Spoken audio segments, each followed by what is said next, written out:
July is coming to an end, and that brings with it the close of college basketball recruiting for the summer. So let's get caught up on the latest IU basketball recruiting news. You are Locked On Hoosiers, your daily podcast on the Indiana Hoosiers. Part of the Locked On Podcast Network, your team every day.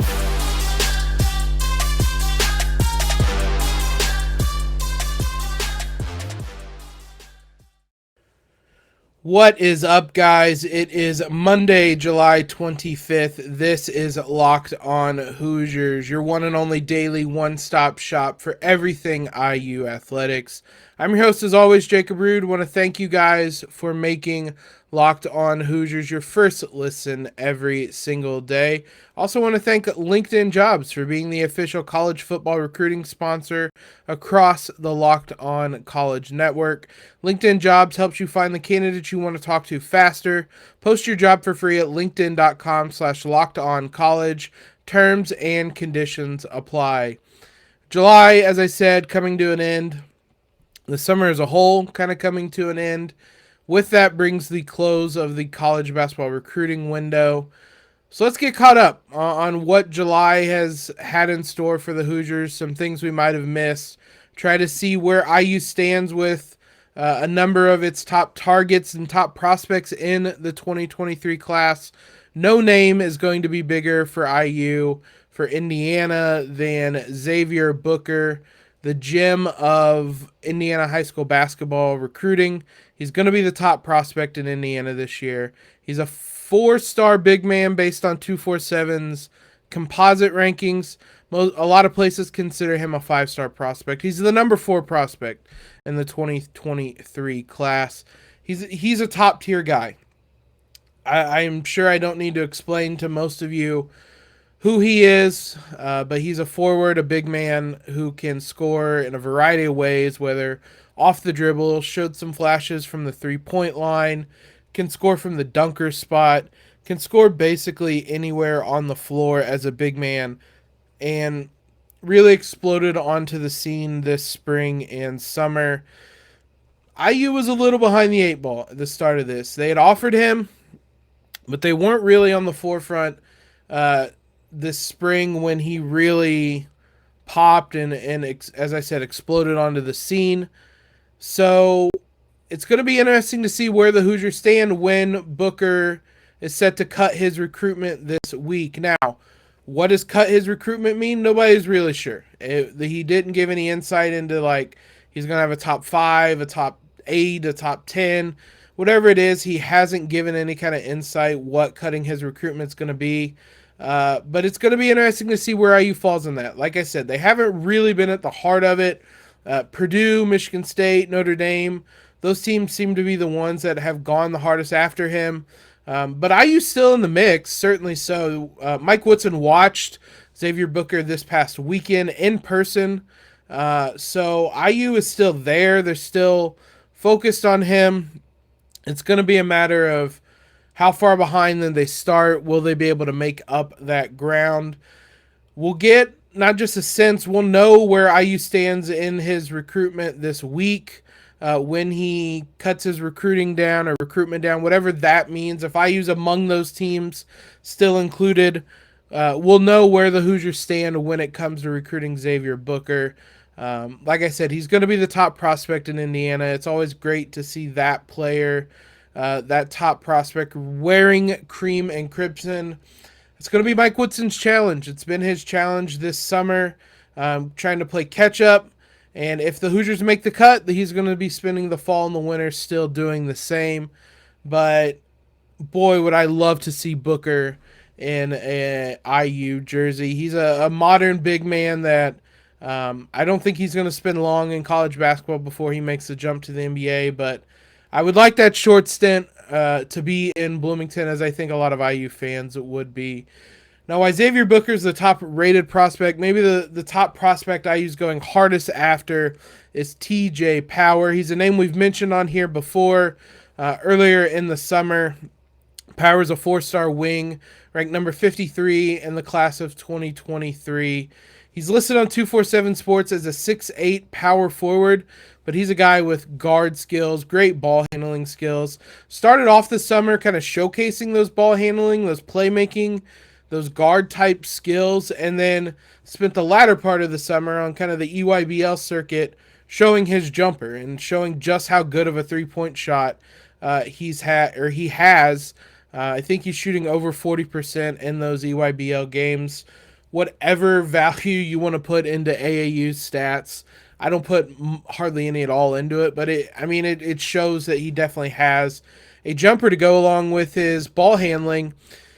He really had a core group of schools. It seemed like it was going to be kind of a Notre Dame, Indiana, Iowa kind of battle for power. Virginia had kind of gotten into the mix as well. You had some schools on the periphery, Boston College, Vatech, Providence, but it really seemed like IU, Iowa, Notre Dame, Virginia were going to kind of battle it out for him until the last week. The big boys entered the recruitment. Your Dukes, your UNCs, your Kansases, your UCLAs all offered him in the last week or so. So it's going to be interesting to see how much those relationships built during the summer matter versus those big-time blue bloods coming in late, getting those recruitments. Look, IU is making him a priority. IU is going after him. They were 4 deep. 4 coaches watched him at the Peach Jam last week, at least to start it off. He's had an IU coach at almost every game he's played, maybe exactly every game he's played this summer. IU has made him an absolute priority in recruiting. A super, super intriguing prospect as a big man with those guard skills. You can see how that would be appealing, especially in a modern game, especially as it seems that Mike Woodson wants to space the floor out and play that kind of more modern game.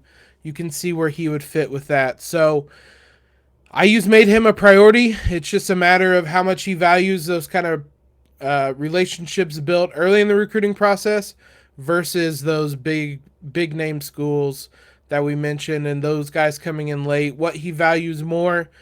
Some value those relationships built. Others want to play at Cameron, the Dean Smith Dome, the Fog Allen, whatever it is. So we'll see where that stands with TJ Power. But those are the 2 biggest names the Hoosiers are going after this summer.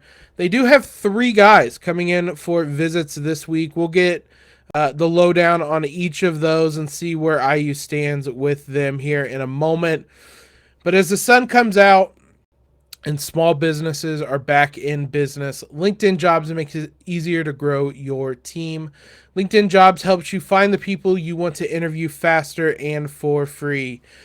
You can create a free job post in minutes on LinkedIn Jobs to reach your network and beyond to the world's largest professional network of over 810 million people. Everybody has a LinkedIn.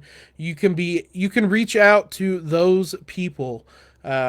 You add your job and the purple hiring frame to your LinkedIn profile to spread the word that you're hiring so your network can help you find the right people to hire.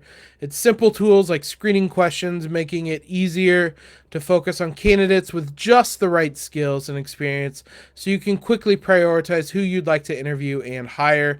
That's why small businesses rate LinkedIn Jobs #1 in delivering quality hires versus leading competitors.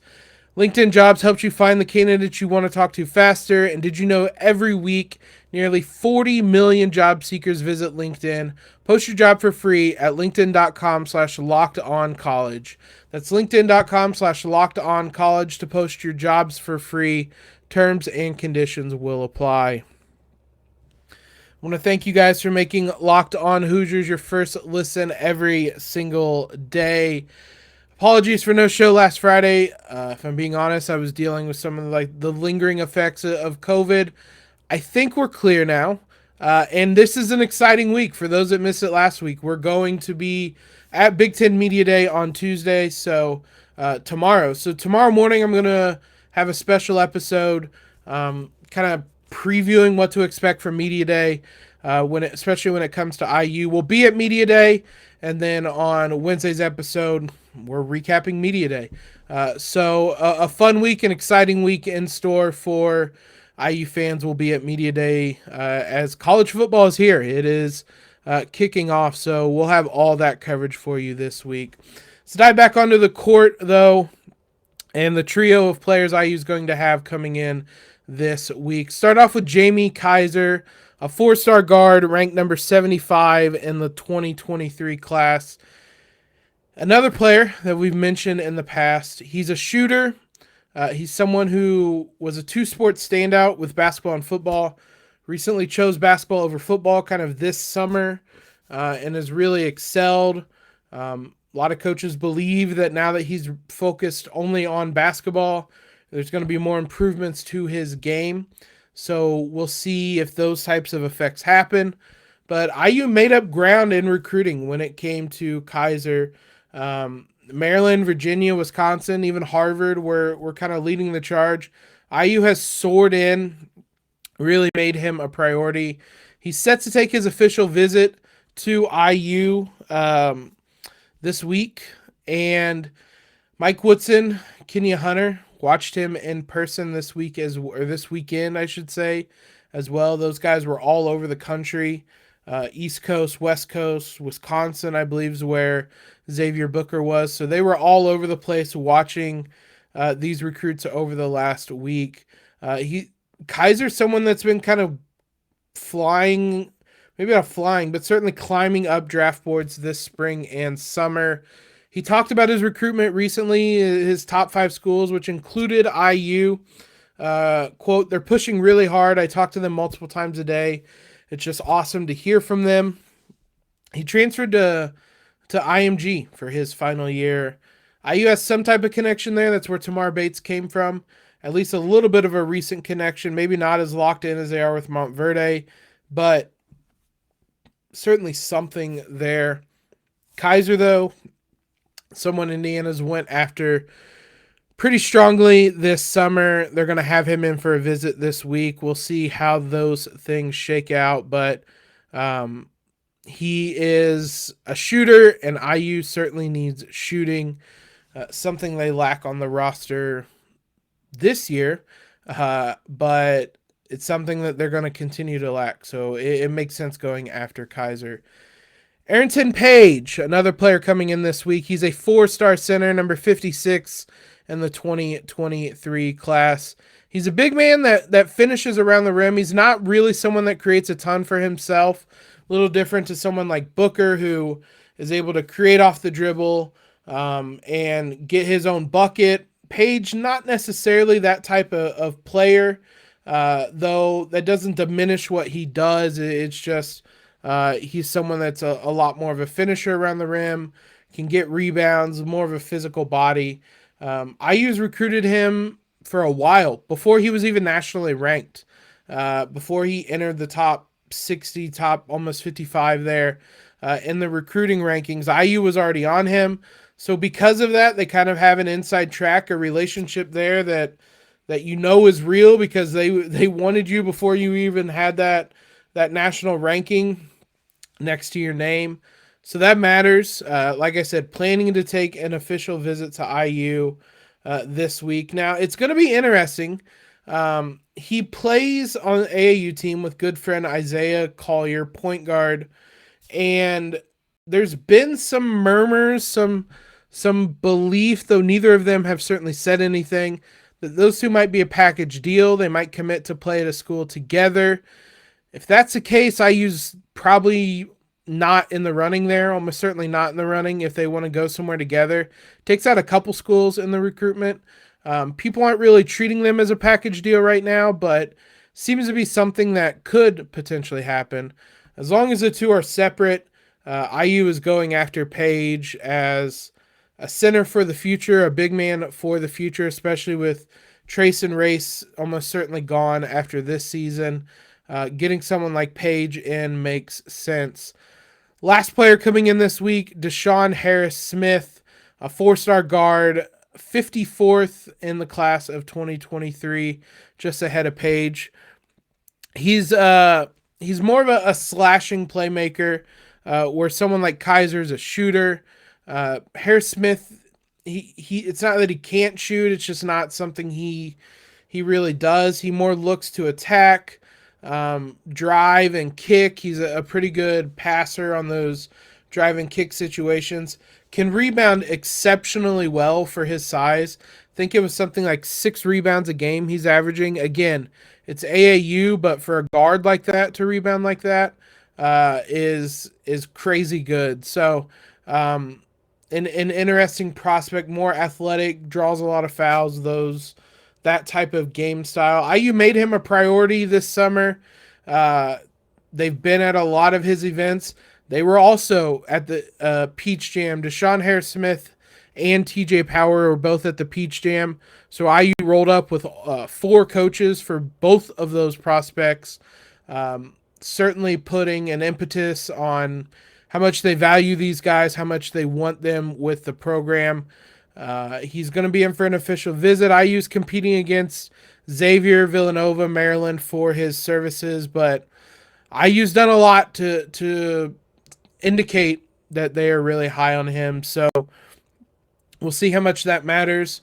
We'll see what happens on this official visit. We've seen before, you get a player an official visit, get them with Mike Woodson, and it's all set like it was with Malik Renault. I don't necessarily expect any of that to happen with this 2023 class this week, but you never know. It's going to be interesting to see as well how IU continues to recruit this 2023 class. They obviously have Gabe Cupps and Jakai Newton already committed, so we'll see how many more they're going after and what type of guys they're going after. Obviously, they're still going after guards, even though Newton and Cupps are both guards, but we'll see if they might target some more big men as well. Let's do a little bit of a reaction to some of the latest whispers around IU basketball. We'll talk more in depth about that here in just one moment. So in doing some research for this, I was over at Peegs, which I'm sure a lot of you guys are familiar with. In one of the kind of recruiting roundup posts at the bottom, there were some whispers about IU basketball. I thought we could read some of them, react to them, especially for those of you that stuck around for the end of this podcast. Here's your little treat I believe this was behind a paywall, so sharing some of this with you guys. One of the big things, it sounds like Malik Renault has been really, really good right out of the gate. So much so that if Trace and Race weren't around, if IU didn't have it as deep and experienced a front court, Malik would probably be starting in November. So a great early sign. IU's going to have a really deep front court with Race, Trace, Malik, even Jordan Geronimo, who we talked about last week. It's going to be great to see all those guys filling in and playing big minutes in this season. Gives IU lots of different looks, gives them depth, gives them just more talent, which is something they lacked a lot last year. Based on what has been kind of the vibes around the program, I guess, starting lineup right now would be what you would expect. Xavier and Jalen Hood-Schifino in the backcourt, Race and Trace in the front court, and then one of Miller Kopp or Tamar Bates starting on the wing. Not shocking. I would prefer Tamar Bates. I think for much of the season, I made my thoughts on Miller Kopp clear. I thought he was kind of miscast in his position, especially when he wasn't knocking down threes. He really struggled. Excited to see what Tamar Bates could do. And it sounds like one of the big kind of themes coming out of practices and workouts is the improved shooting of Jalen Hood-Schifino. So if he's able to knock down shots, it really opens some things up. If Miller Kopp can knock down shots, then he makes probably the most sense out of anyone, but boy, did he struggle to do that last year. Tamar Bates offers more kind of versatility in scoring. He can get to the rim. He can knock down mid-range shots. He can create his own shot. Not really things you're going to get with Miller Kopp. You're kind of sacrificing. Ideally, With Tamar, you're getting more variety in your shots. With Miller, you're getting better long-range shooting. Again, ideally, that's what you're getting. So it kind of depends on what IU wants and needs out of that last spot in that starting lineup. But not shocking, those are the names it seems to be coming down to right now. The players that have made the biggest strides just kind of physically this offseason, there's been a number of them, but Tamar Bates and Miller Kopp are near the top of that list. Again, the two guys fighting for that last spot.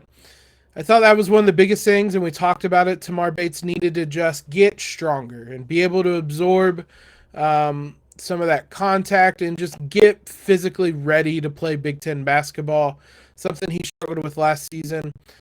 Miller Kopp, I don't really think it was anything about what kind of physical condition he was in, though it can't hurt to get bigger, faster, stronger. He certainly, just like any other player, could use that, but I would think that would benefit Tamar Bates more to be more in physical shape, to be able to avoid, or not avoid, but I guess absorb that kind of beating you just take in general in a Big Ten game. So we'll see if that matters to each of them.